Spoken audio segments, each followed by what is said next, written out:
Assalamualaikum warahmatullahi wabarakatuh.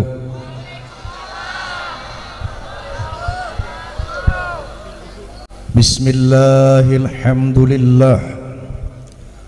Alhamdulillahilladzi hadan nasa ila hayatin thayyibatin fid dunya wal akhirati bi syari'atil Islam. Asyhadu an la ilaha illallah wahdahu la syarika lah dzul jalali wal ikram, wa asyhadu anna sayyidana wa nabiyyana Muhammadan abduhu wa rasuluhu sayyidul arabi wal ajam. Fasallallahu ala sayyidina Muhammad wa ala alihi wa sahbihi wasallam, amma ba'd. Dalam hal ini saya ingin mengajak Anda sekalian untuk flashback ke belakang kurang lebih ke 1400 tahun lebih yang lalu, di mana ada satu majelis Rasulullah sallallahu alaihi wasallam, di mana Rasulullah dengan para sahabat tengah berdialog mensinyalir apa yang akan terjadi di masa yang akan datang.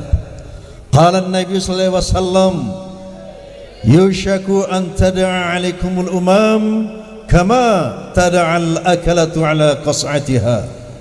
Qalu amin qilatin nahnu yawma idzin ya Rasulullah. Qala bal antum yawma idzin katsir walakinnakum kagutha'is sail tunza'ul mahabbatu min qulubi aduikum wa yaj'alu fi qulubikumul wahn. Qalu ma huwal wahnu ya Rasulullah? Qala hubbud dunya wa karahiyatul maut.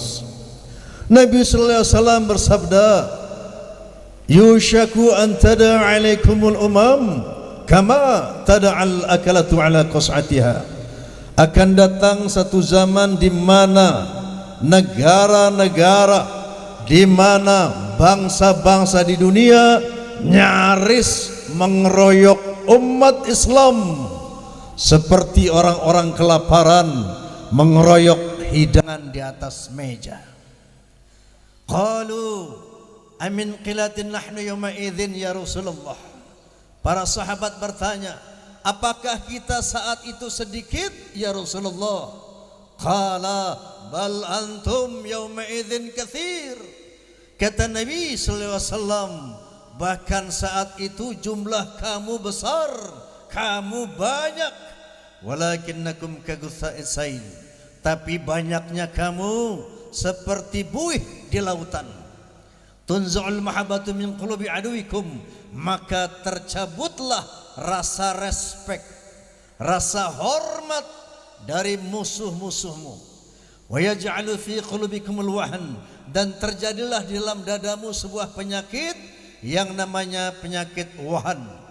Qalu ma huwal wahnu ya Rasulullah? Tanya para sahabat, apakah penyakit wahan itu ya Rasulullah? Qala hubbud dunya wa karahiyatul maut. Penyakit wahan itu adalah terlalu cinta kepada dunia, materialistis, dan takut mati, takut berjuang, takut menegakkan kebenaran. Saya mau tanya, apakah kondisi ini, apakah sinyalemen Rasulullah sallallahu alaihi wasallam 1400 tahun lebih itu sudah terjadi sekarang apa belum? Sudah terjadi apa belum? Sudah. Kita lihat negara-negara di Timur Tengah diobok-obok oleh negara-negara lain. Betul? Betul. Sebabnya ada 3 hal. Kata Nabi, karena kita terpecah belah kagutha'is sail, seperti buih di atas lautan. Ini yang pertama. Yang kedua, karena kita sudah materialistis, material oriented, tidak lagi akhirat oriented. Di kepala kita, cita-cita kita bagaimana membina dunia, bagaimana kaya raya. Tidak lagi bagaimana li'izil Islam wal muslimin wa li'ilai kalimatillah. Kemudian kita takut berjuang, takut mengambil risiko, sehingga kita diinjak-injak oleh orang lain. Karena kehormatan kita tidak ada. Jangankan mereka gentar kepada umat Islam sebagaimana mereka menghormati Islam di zaman Rasulullah. Nah, kalau kita mau kembali dihormati oleh bangsa-bangsa lain, maka tidak ada jalan lain. 3 hal ini harus kita kembalikan. Pertama, kita harus merekat ukhuwah Islamiyah sebagaimana yang dicita-citakan oleh majelis ini. Yang kedua, kita harus tidak lagi materialistis. Yang ketiga, kita tidak lagi takut mati, takut menegakkan kebenaran. Sanggup? Ini kalimat wa'tasimu bihablillahi jami'a wa la tafarraqu. Bersatu padulah kalian di bawah tali Allah, jangan bercerai-berai. Satu kalimat yang singkat, satu perintah Allah yang sering didengung-dengungkan oleh para muballigh. Betul. Sebuah seruan Allah yang sering dikumandangkan oleh para alim ulama. Betul. Tapi nyatanya sampai detik ini umat Islam semakin terkotak-kotak. Betul? Betul? Indonesia adalah sebuah negara Islam yang terbesar di dunia. Dulu di negeri ini cuma ada 2 aliran, yang namanya Nahdlatul Ulama sama Muhammadiyah, Nahdiyin. Betul? Nahdiyin sama Muhammadiyah. Alhamdulillah, yang namanya NU sama Muhammadiyah dalam konteks ibadah yang bersifat furu'iyah enggak sama. NU baca kunut kalau sholat subuh, Muhammadiyah tidak baca kunut kalau sholat subuh. NU tahlilan pada orang kematian, Muhammadiyah tidak melakukan tahlilan pada orang kematian. Tetapi selama sekian ratus tahun, alhamdulillah, 2 kelompok umat Islam besar ini tidak pernah saling membid'ahkan, tidak pernah saling mengkafir-kafirkan. Nggih napa nggih? Nggih napa nggih? Tapi sekarang ini kita lihat bermunculan Islam eksklusif. Islam yang merasa paling benar sendiri, membid'ahkan yang lain, mengkafir-kafirkan yang lain. Misalnya ada LDII, Lembaga Dakwah Islamiyah Indonesia. Ada lagi Wahabi, ada lagi di Jawa Tengah yang namanya MTA, Majelis Tafsir Al-Quran. Ada lagi yang namanya JIL, Jaringan Islam Liberal.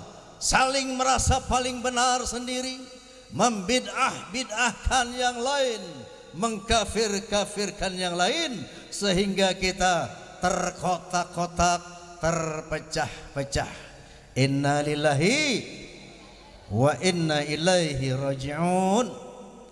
Mereka mengambil dalil dari hadis Nabi sallallahu alaihi wasallam, inna asdaqal hadits kitabullah wa ahsanal hadyi hadyi Muhammadin wa syarrul umuri muhdatsatuha wa kullu muhdatsatin bid'ah wa kullu bid'atin dhalalah wa kullu dhalalatin finnar, atau kama qala Rasulullah sallallahu alaihi wasallam.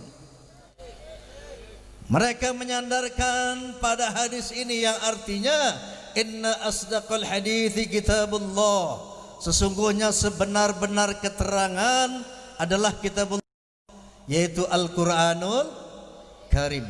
Wa ahsanal hadyi hadyi Muhammadin, dan sebaik-baik bimbingan, sebaik-baik petunjuk adalah petunjuk Nabi Muhammad, yaitu al-hadis. wa syarrul umuri muhdatsatuha, seburuk-buruk perbuatan adalah merubah-rubah keduanya. Wa kullu muhdatsatin bid'ah, setiap perubahan terhadap Al-Qur'an wal hadis ini bid'ah, hal yang baru. Wa kullu bid'atin dhalalah, setiap perubahan Quran dan hadis adalah sebuah kesesatan yang hukumnya finnar, masuk neraka. Faham? Paham?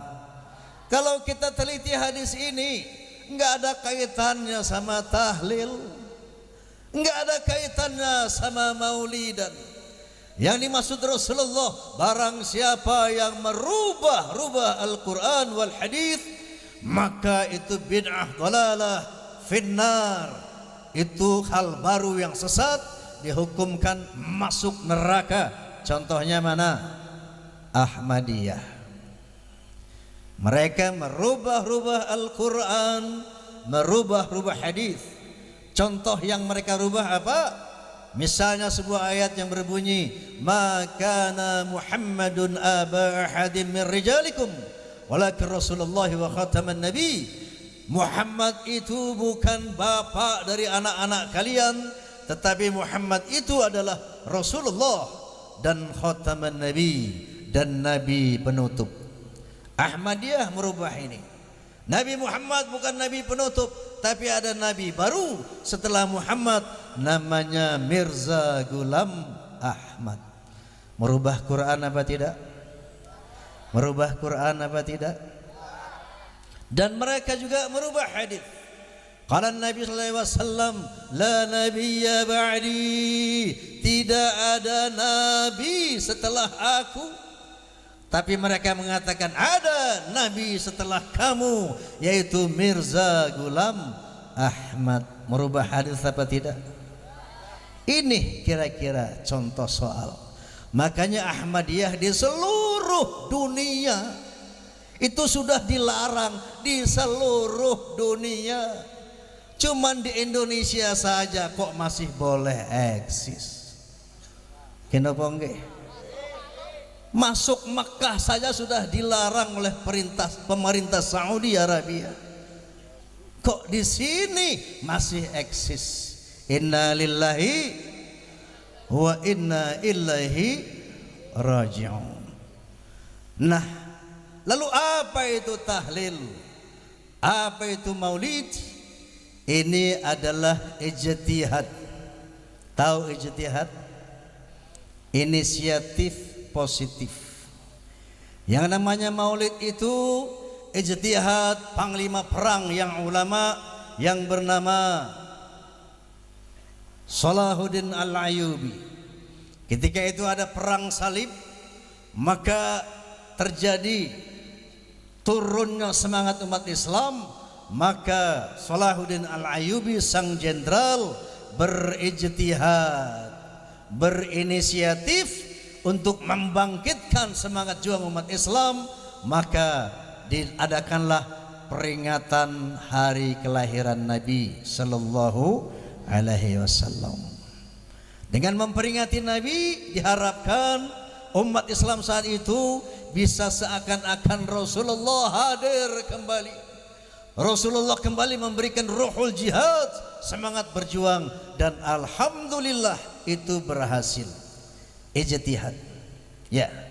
Begitu juga yang namanya tahlil. Apa itu? Ini ijtihad ulama khalaf, ulama salaf. Ketika dulu di Indonesia ini Pak Bu, kalau ada orang kematian, ada orang mati, mereka lek-lekan, jagongan. Ya, ngapain mereka lele-lean jagongan? Menemani si ahli mayit dengan main judi, katanya tadi ya. Berjudi di tempat orang mati, kemudian mabuk-mabuk. Saya pernah mengadakan survei tentang hal ini di Jawa Tengah, masih banyak itu hal ini ya. Nah, itu minumannya namanya ciu. Di sini ada nggak ciu? Apa kamu tahu? Judinya namanya ceki, ya. Bukan domino yang titik-titik merah itu, bukan. Ceki yang gambarnya hitam, buh gambar apa bos? Hah?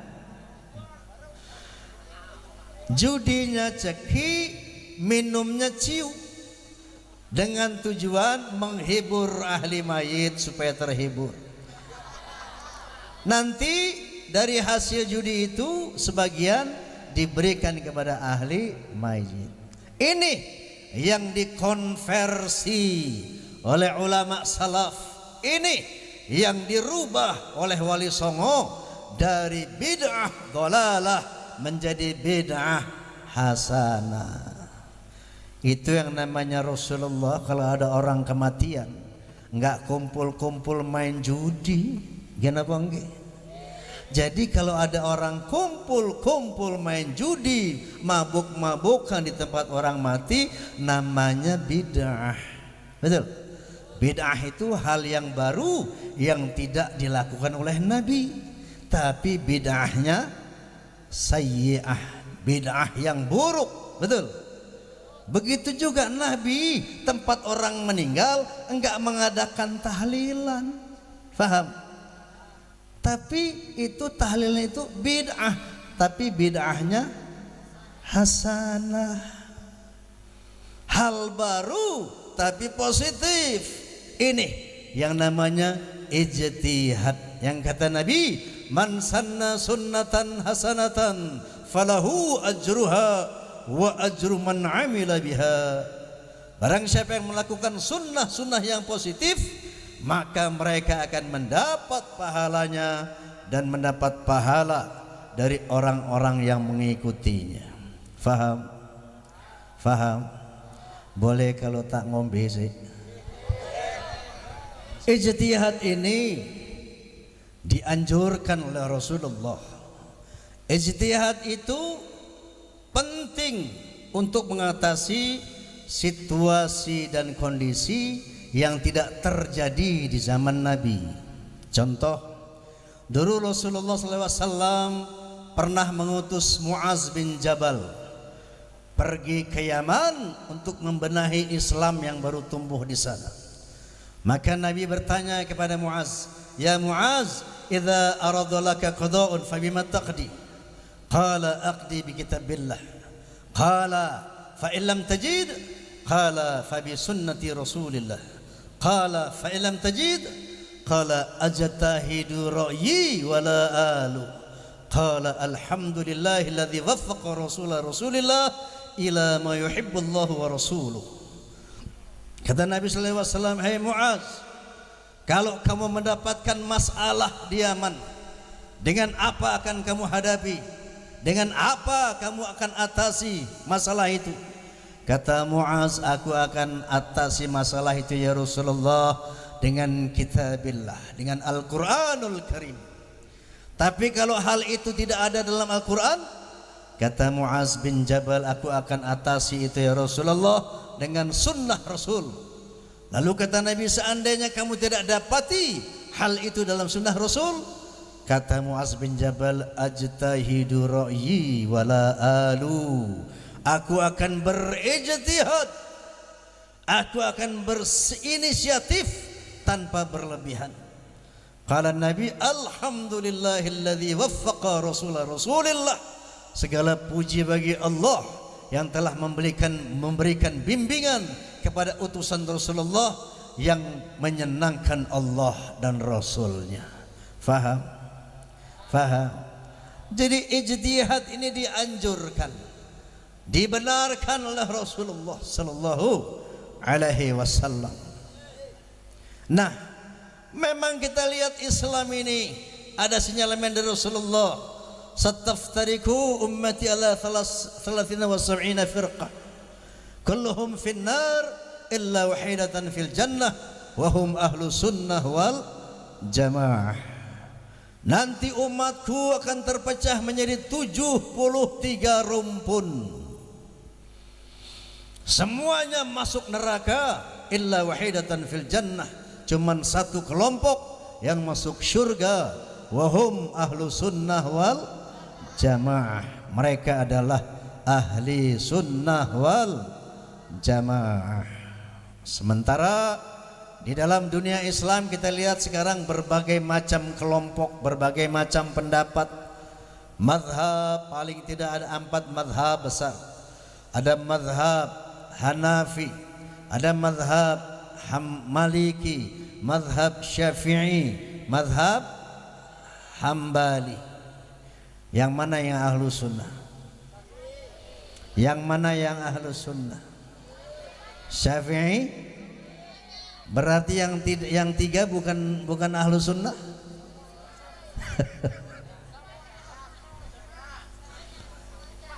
Dalam konteks ormas di Indonesia ada ormas Islam yang namanya NU, ada ormas Islam yang namanya Muhammadiyah, ada Al-Wasliyah, ada macam-macam. Yang mana yang ahlu sunnah?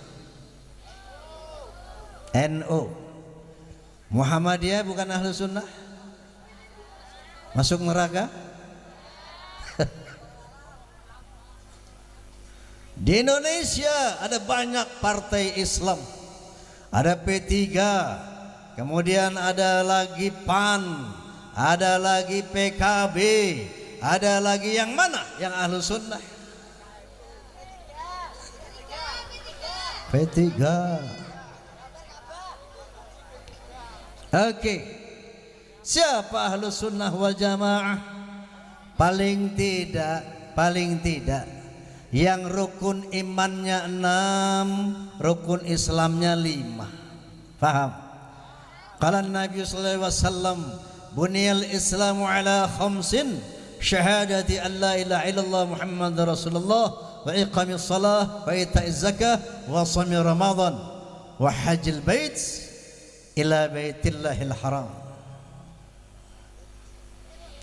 Kata Nabi sallallahu alaihi wasallam, dibangun Islam atas 5 sendi. Yang pertama 2 kalimat syahadat, la ilaha illallah Muhammadur Rasulullah. Kalau ada yang selain ini, la ilaha illallah Mirza Ghulam Ahmad Rasulullah misalnya, la ilaha illallah Ali Rasulullah misalnya, la ilaha illallah Umar Rasulullah misalnya, ini termasuk yang 72 finnar, masuk neraka. Faham? Sekarang sudah ada itu. Yang kedua, selama sholatnya 5 waktu, yang kata Nabi sallallahu alaihi wasallam, sallu kama ra'aitumuni usalli, salatlah kamu sebagaimana kamu melihat aku salat. Nabi sallallahu alaihi wasallam salat 5 waktu. Subuh 2 rakaat, zuhur 4 rakaat, asar 4 rakaat, maghrib 3 rakaat, isya 4 rakaat. Ya, kalau ada yang sholat tidak seperti ini, misalnya 1 hari 1 malam cuman 3 waktu, tuh termasuk yang 72. Dan itu sudah ada. Bahkan ada yang tarikus sholah. Kelompok ini namanya kelompok ingkarus sunnah, mengaku Islam, namanya ingkarus sunnah. Saya pernah kedatangan tokohnya pada suatu hari, ya, saya kenal orang itu. Datang ba'da asar, assalamualaikum, waalaikumsalam ya Ustaz, fadhal. Ngobrol lah kita ke barat ke timur, ketawa ketiwi gitu kan.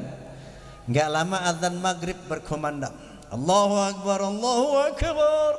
Ustaz, kita pending dulu ngobrol kita, nanti setelah sholat maghrib kita sambung lagi, yuk kita jamaah.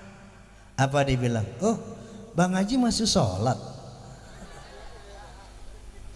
Dia bilang Bang Haji masih sholat. Saya kaget mendengar pertanyaan itu. Kenapa Ustaz? Coba tolong diulangi pertanyaannya. Enggak, maksud saya Bang Haji masih melakukan sholat. Kok nanyanya kayak begitu lah? Iyalah. Kenapa? Oh, kalau begitu Bang Haji masih cetek. Jadi orang yang masih sholat menurut mereka Islamnya masih cetek. Rupanya ini orang udah terlalu dalam sampai kelelep ya. Saya bilang, Ustaz, ntar setelah saya sholat kita sambung. Begitu selesai sholat nyambung lagi.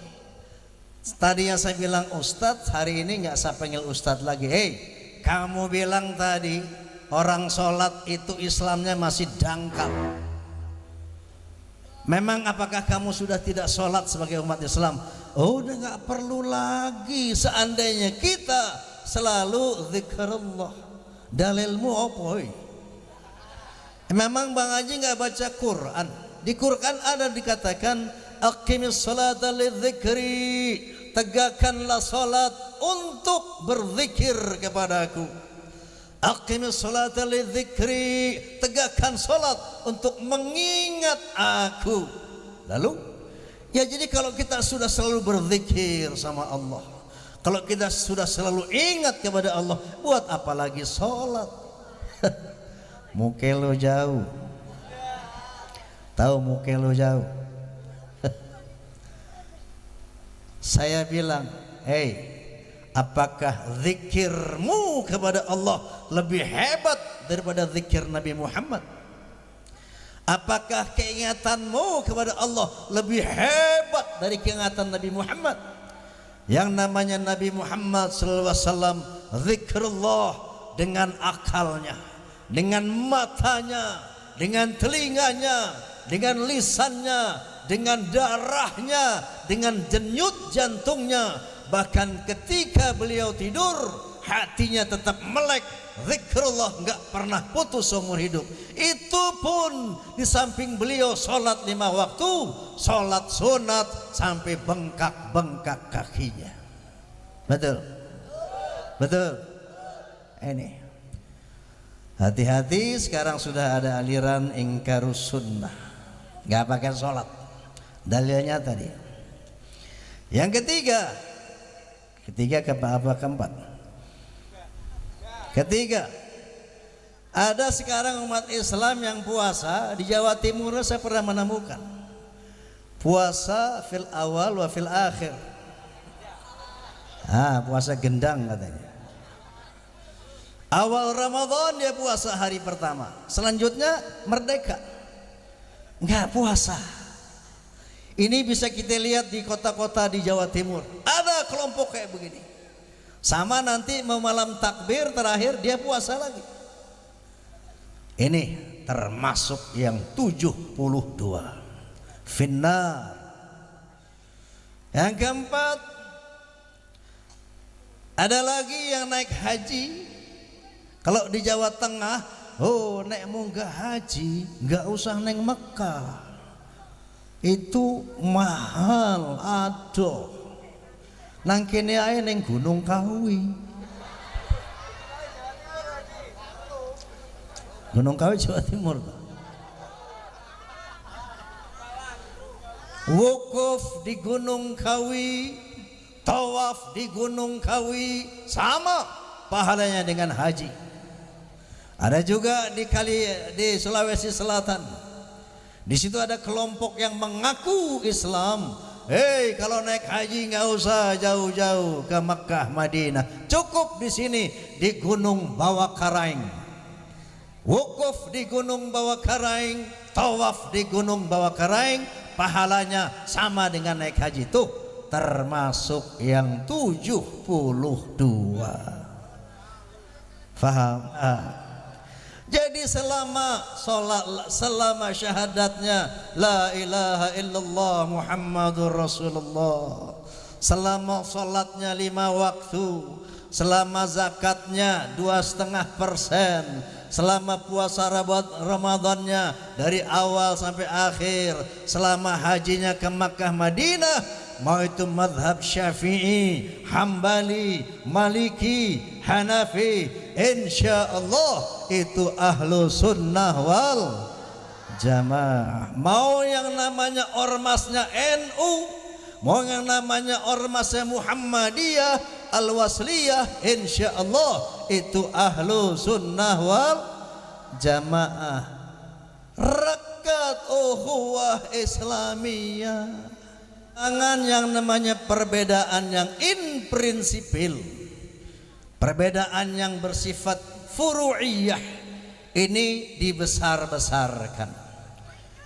Yang kunut sama enggak kunut, yang mana yang benar? Yang mana yang benar?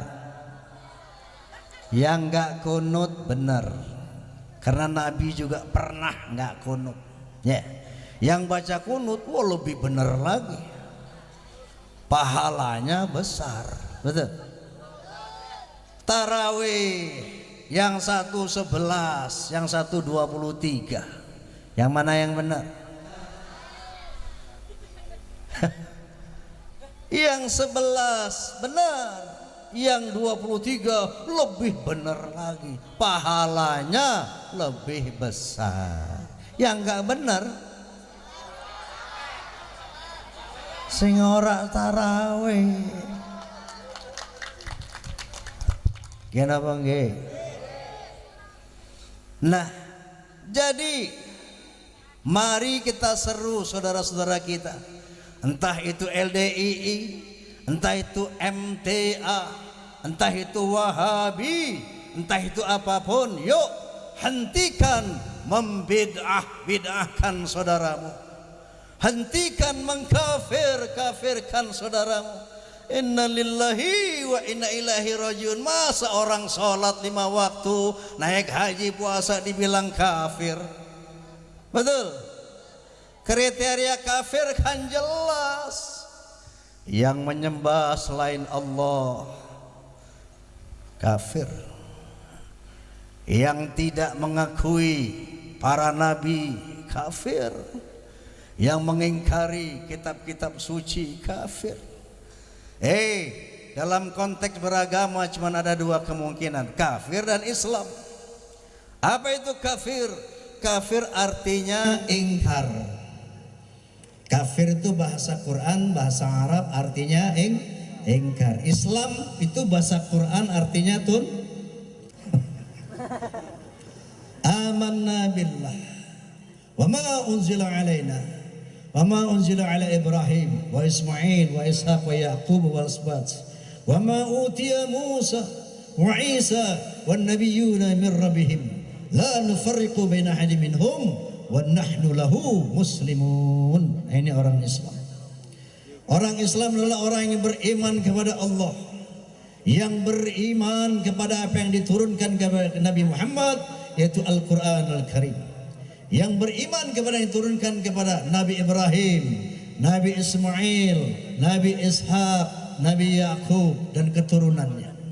Islam adalah orang yang beriman kepada yang diturunkan kepada Nabi Musa, kepada Nabi Isa, dan beriman kepada seluruh nabi-nabi dan tidak membeda-bedakan mereka. Tidak ada yang kita ingkari, tidak ada yang kita kafiri. Makanya kita dibilang Islam. Artinya apa Islam? Tunduk.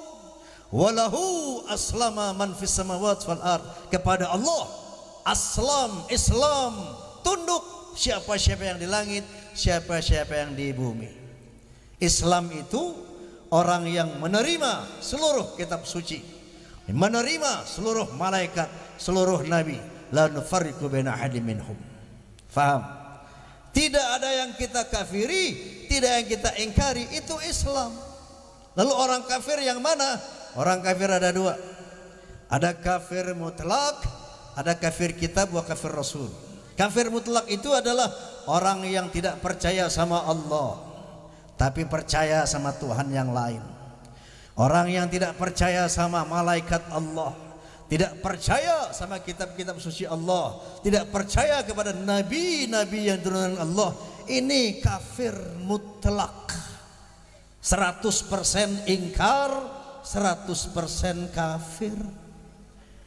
Yang kedua, kafir kitab wa kafir rasul. Mereka hanya menerima Taurat, Zabur, Injil, tapi Al-Quran dia ingkari. Ini kafir kitab.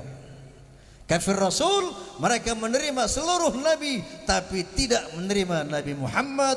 Ini kafir rasul. Jadi jelas beda Islam dan kafir. Paham? Loh kok NU dibilang kafir? Loh kok Muhammadiyah dibilang kafir? Loh ke orang Islam yang sholat yang sudah dibilang kafir? Terlalu.